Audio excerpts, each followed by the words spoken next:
The Department of Agriculture's Division of Aquatics and Wildlife Biologist Brent Tibbetts is conducting a necropsy of the beaked whale that beached itself and died in Mauricio 2 days ago. Tibbetts and NOAA are trying to determine what may have caused the whale to beach, and they're also trying to determine if reports that 2 other whales were stranded are true or not. On Monday, one stranded beaked whale died on the shores of Malassu. The Department of Agriculture towed the whale carcass to the Malassu Pier and loaded it for transport to a place where they could conduct a necropsy to determine its cause of death. The necropsy is being done with the help of NOAA, and the whale parts will be sent to the Hawaii Pacific University, which is contracted by NOAA for these types of analyses. Tibbetts says it could take several months for the results, but he hopes the fact that these whales are very rare will bump it near the top of their priority list.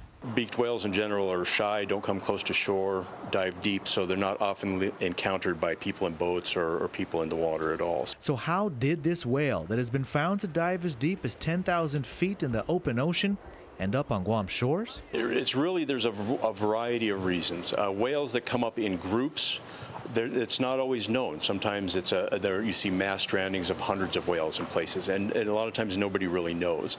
It can be diseases that affect certain parts of their body.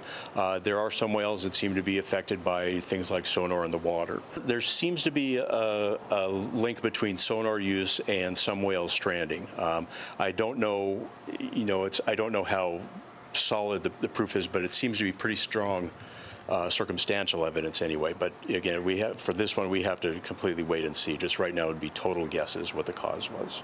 The military itself has admitted in its 2013 MITT draft EIS that, quote, sonar use during exercises involving the U.S. Navy has been identified as a contributing cause or factor in 5 specific mass stranding events.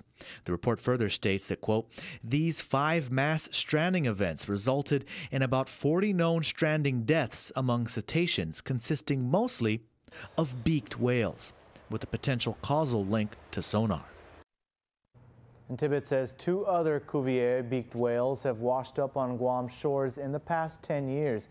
PNC has received reports from witnesses in the village of Malassu who say that on Monday there were a total of 3 whales that were stranded. However, witnesses say 2 of those whales were helped back out to sea by fishermen. Tibbetts is asking for any witnesses to come forward so he can determine for sure if there were indeed 2 more whales that were stranded on Monday or if it was just the same whale that kept getting stranded.